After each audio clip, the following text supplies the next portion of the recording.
Kita pernah menonton cerita tentang zombie. Sudah sangat variasi film menceritakan zombie. Menurut mereka, zombie ini adalah semacam mayat hidup.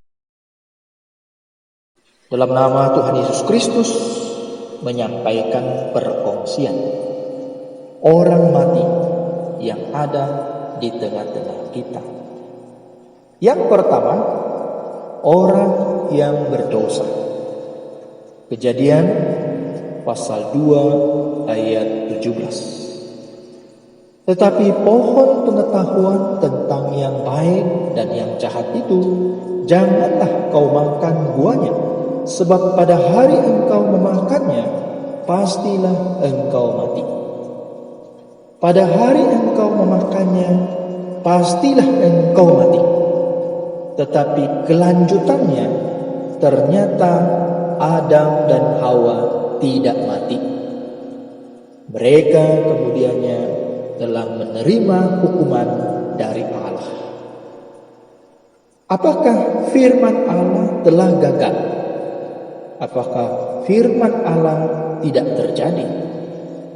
Apakah Allah hanya menggertak atau menakut-nakuti mereka? Lebih parah lagi, apakah perkataan iblis sekali-kali kamu tidak akan mati lebih benar? Saudara dan saudari, mereka sungguh-sungguh mati pada saat memakan buah larangan itu. Firman Tuhan itu benar dan sungguh. Pada saat mereka memakan buah larangan itu, yaitu melanggar titah Tuhan, maka maut telah masuk ke dalam tubuh mereka dan mereka pasti mati. Selain dari itu, jiwa rohani mereka turut mati. Hubungan mereka dengan Tuhan telah rusak. Yang kedua, orang yang belum dilahirkan baru.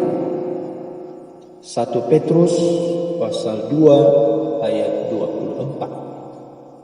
Ia sendiri telah memikul dosa kita di dalam tubuhnya di kayu salib, supaya kita yang telah mati terhadap dosa hidup untuk kebenaran.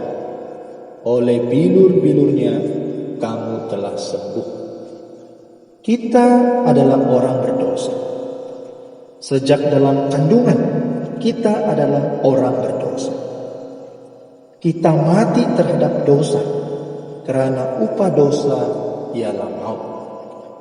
Tetapi kita dapat hidup atau sembuh dari dosa ini melalui kelahiran kembali.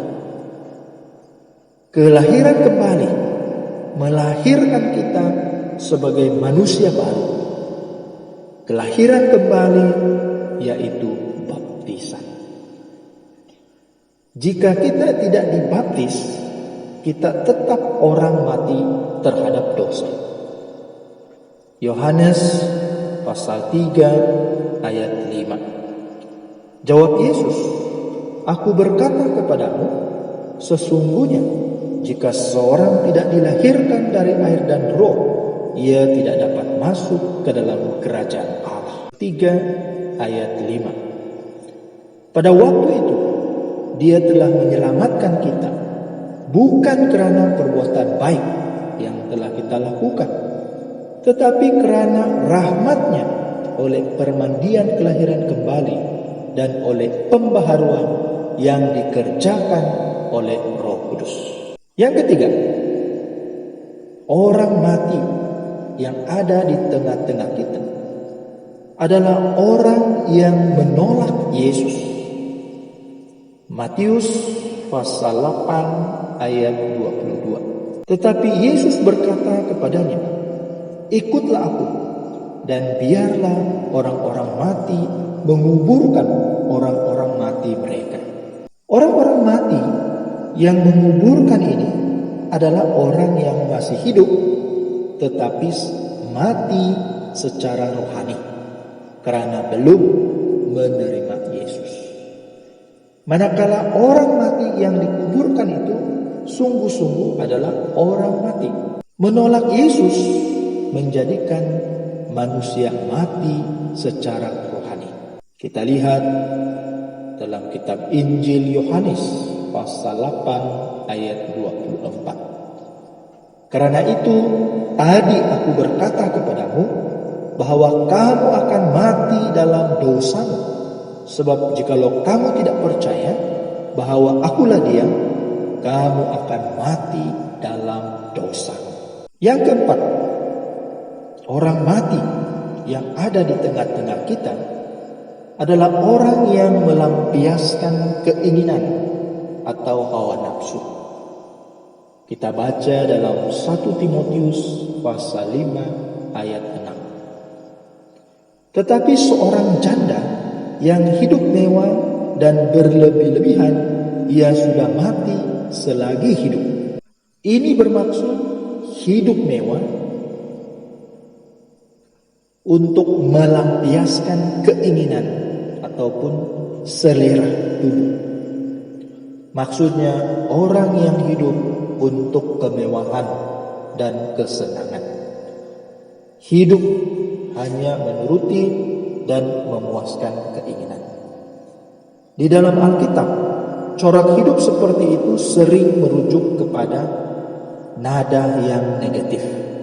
Seperti kisah orang kaya dengan Lazarus miskin. Orang kaya itu dikatakan hidup dalam kemewahan dan setiap hari bersenang-senang dalam kemewahannya. Hidup seperti ini menandai rohani yang mati. Kalau kita melihat konteks di sini, itu berarti orang yang tidak lagi bersandar atau berharap kepada Allah. Tidak lagi menjaga diri sebagai janda, sebaliknya melakukan kecemaran dan tidak berdoa atau tidak beribadah. Banyak orang di dunia ini yang merasakan hidup di dunia ini hanyalah untuk bersenang-senang, berseronok dan bermewah-mewah.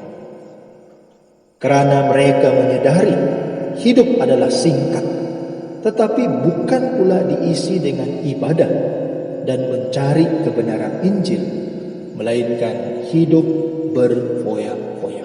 Dalam 2 Petrus pasal 2 ayat 13 menyatakan berfoya-foya mereka anggap sebagai kenikmatan.